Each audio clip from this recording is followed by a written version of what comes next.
নমস্কার, আমার নাম অয়না মজুমদার। আমি একটি কবিতা আবৃত্তি করে শোনাচ্ছি। কবিতার নাম কৃপণ। বিশ্বকবি রবীন্দ্রনাথ ঠাকুর। আমি ভিক্ষা করে ফিরতেছিলাম গ্রামের পথে পথে, তুমি তখন চলেছিলে তোমার স্বর্ণরথে। অপূর্ব এক স্বপ্ন সম লাগতেছিল চোখে মম।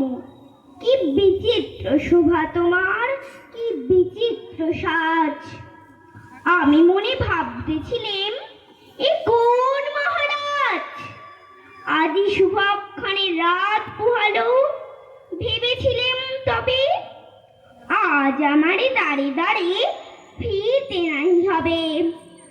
বাহির হতে নাহি হতে কাহার দেখা পেলেম পথে। চুলিতে রথ ধনুধান্য ছড়াবে ধুলি তারে। মুঠা মুঠা কুড়িয়ে নেব ভারে ভারে।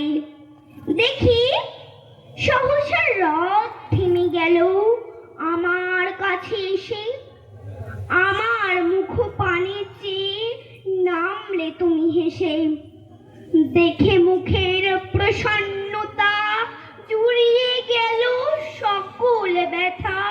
হেন কালে কিসের লাগে তুমি অকর সাথ। আমায় কিছু দাও গো বলে বাড়িয়ে দিলেম হাত। মরি একই কথা রাজাধিরাজ, আমায় দাও গো কিছু। শুনে ক্ষণকালের তরে ডইন মাথা নিচু। তোমার কি বা ভাব আছে ভিখারি ভিক্ষুকের কাছে। এ কেবল কৌতুকের বশে আমায় প্রবঞ্চনা। ঝুলি হতে দিলেম তুলে একটি ছোট্ট কোণা। যবে পাত্রখানি ঘরে এনে উজাড় করি, এ কি ভিক্ষা মাঝে একটি ছোট্ট সোনার কণা দেখি।